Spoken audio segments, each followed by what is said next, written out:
hoping to give Lou, and a year ago, the very one, I never returned it to the jewelry store.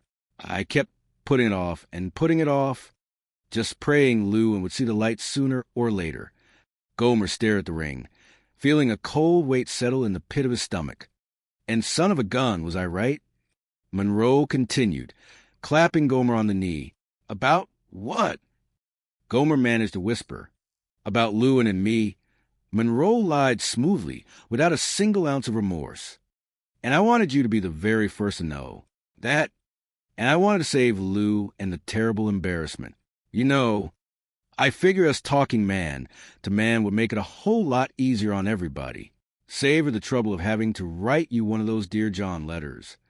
Gomer felt the world tilt on its axis. His heart shattered quietly inside his chest.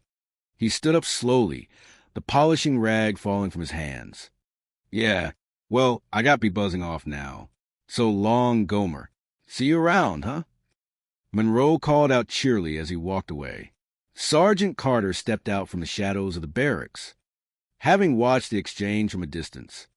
Thanks a lot, Sarge, Monroe called out as he passed by. Carter walked over to Gomer, who was standing frozen, staring blankly at the ground. Hey, pal, who's that? Gomer blinked slowly, his voice hollow. Huh? Oh, that was Monroe E. Ford. He used to be engaged to Lou Ann. So what is that to you? Well, that is what he came here to tell me, Gomer said, a profound sadness lacing his gentle voice. That he was again engaged to Lou Ann. Carter frowned, processing the information. So it is all over between you and Lewin? Well, I did not know, Sergeant. I even had a date with her for tonight. You had a date with her tonight, and this guy just walks in and takes over? Carter asked, his protective instincts flaring up. Sure, looks that way. Gomer sighed, shaking his head. Go figure women. Well, that is what makes horse races. Carter offered gruffly, trying to find a silver lining. At least you got one small consolation. She did not leave you for some ugly little shrimp, but losing out to a big, good-looking guy like that, face it, Pyle, there was no contest. I suppose. So, what are you going to do? Are you going to just mope around here? Well, I do feel strange, Sergeant. I feel like I want to crawl off into a corner somewhere. Carter's eyes narrowed with determination. I sure do, Gomer added quietly. Well, that is the worst possible thing for you, Carter declared firmly, grabbing Gomer by the arm. Come with me. But where are we going, Sergeant? What are we going to do? You will see, Pyle, you will see. Inside. Carter marched Gomer into the sergeant's office. Sergeant Carter, what are you going to do? Pyle, just stand right there and wait. I will explain it to you in a minute. But, Sergeant, cannot you at least? Sure. Carter hushed him, dialing the rotary phone on his desk. He waited a moment. Hello. Gladys? Bingo. You hit the nail right on the head. Right. Vince Carter. Hello? Hello? Gladys, wait. Carter slammed the phone down in frustration. Boy, is she crude.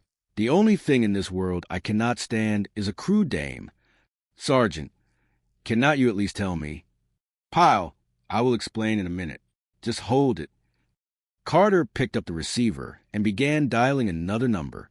Sergeant Carter, if it is all the same to you, I think I would just like to get on back to my daily details. You just stay right there, Pyle, Carter ordered, pointing a stern finger. Hello. Natalie? Guess who this is? No. Huh, wrong again. It is Vince. Vince Carter. CR. Yeah. Right, the one with the butch cut and the dimples. How are you doing? Carter leaned back in his chair, putting on his most charming voice. Say, listen, you used to be pretty good at cheering up an unhappy Marine. No, not me this time. No, Natalie, I promise you it is not me. It is one of my men. Pyle! Hold it, Carter whispered sharply as Gomer tried to speak. What did you say, Natalie? Carter spoke into the phone again. Pyle, will you shut up until I am entirely done? Yeah, Natalie. I got this man. who could truly use a little cheering up from a friend of the opposite sex. And let us face it, doll, you are about as opposite as they come. Yeah, anyway, about this guy. Well, he is kind of on the rebound right now. Oh, he is kind of tall, average weight, better than average smile. Oh, and he just got paid on Tuesday. Atta girl, you always were a patriotic kid when the chips were down. Right? Right. I will tell him to pick you up around 8 o'clock. Good. And thanks, Natalie. Bye. Carter hung up the phone with a triumphant smirk. Sergeant Carter, I do not want to go out. I really do not, Gomer pleaded, his face a picture of pure misery. Pyle, I am not doing this just out of the goodness of my heart, Carter barked. I am protecting myself against having a man moping around on the job all day long. Now, this cure has worked before, and it will work right now. But, Sergeant, And I will tell you something else, Carter interrupted loudly. You owe it to yourself and your pride as a man to go out and completely forget a dame who jilted. But, Sergeant, I do not want to go out. I really do not feel like it. Pyle, you are not going to make a jerk out of me. Now, you just heard me make a date with a dame for you. Do you want me to call her back and cancel it? Yes, of course, Gomer said eagerly. I really do not want to go. Carter's face turned red. Well, you are going, Pyle. But, Sergeant, you are going, Pyle. But, Sergeant, Pyle, you are going to go out tonight and live it up and enjoy yourself to the fullest. And that is a direct order. That evening, the doorbell rang at Lou Ann's apartment. She rushed to open it, a bright, welcoming smile on her face, expecting to see Gomer's tall frame. Instead, Monroe stood there, wearing an obnoxiously bright tie and holding a bouquet of flowers. Hi, sugar, Monroe grinned. In the flesh, with flowers for a flower and sweets for the sweetest. Lou Ann blinked, completely taken aback. Well, thank you, but, I do not understand. I thought you absolutely knew that I had a date with Gomer tonight. Monroe feigned surprise perfectly. You do? Well, now that is extremely funny. I just saw Gomer today. Where did you see him? Lou Ann asked, a knot of worry forming in her chest. Oh, I ran into him this afternoon over at the base, and I just casually mentioned I would probably be seeing you tonight. Well, what did he say? Nothing. Monroe lied smoothly. That is exactly why I assumed you're free. Gomer said absolutely nothing? Lou Ann asked, her voice trembling slightly with hurt. That is right. Monroe nodded. Say, do you know something about that Gomer? He is a real gentleman, stepping aside like that. Lou Ann swallowed hard, holding back tears of confusion. Oh, excuse me. Monroe, I want to put these flowers in some water.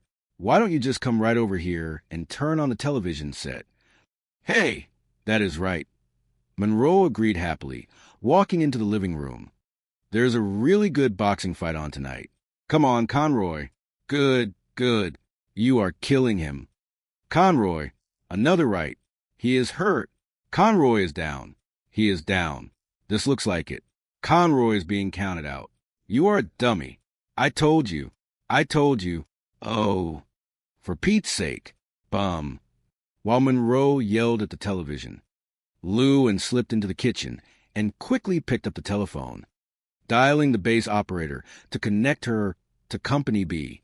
How may I help you? Sergeant Carter speaking. A gruff voice answered. Oh, hello, Sergeant Carter. This is Lou and Poovy. Oh, hello, Lou Ann. What can I do for you tonight? Well, actually, I was just wondering if Gomer is there. Pyle? Just a minute. Let me look at my pass list, Carter said, the sound of rustling paper coming through the line. Oh, yeah, here we are. No, Pyle picked up his pass a good hour ago.